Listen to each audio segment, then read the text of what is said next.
이렇게 누군가 약물 피해를 당했을 경우 특히 약물 성범죄 피해자가 범행 당시를 기억하지 못해서 입증이 어렵다 보니까 국회에선 아예 약물을 이용한 성범죄 조항을 따로 만들어서 처벌하는 법안이 오늘 발의됐습니다.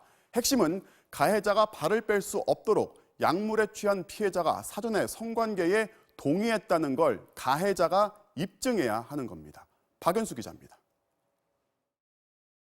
더불어민주당 김철민 의원 등 여야 의원 11명이 공동 발의한 형법 일부 개정 법률안입니다.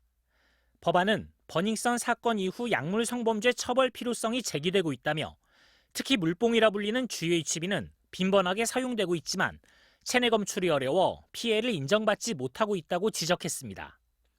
이에 따라 약물 등으로 인해 심신미약 상태에 있는 사람을 간음하거나 추행한 사람을 처벌할 수 있는 조항을 신설했습니다. 약물 성범죄라는 말이 형법에 명시된 것은 이번이 처음입니다. 폭행이나 협박 외에 약물에 취해 의사표시가 어려운 상황에서 이뤄지는 성범죄도 똑같이 처벌할 근거가 마련되는 겁니다.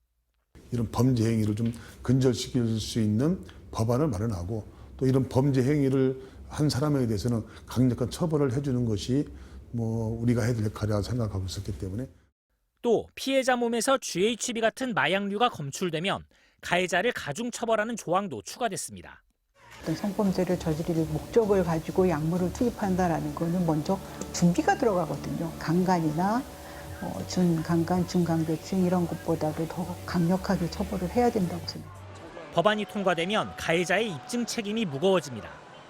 약물 성범죄는 의식이 없는 상대방을 대상으로 하기 때문에 가해자가 사전에 성관계에 동의를 구했다는 점을 증명해야만 형사처벌을 피할 수 있게 됩니다.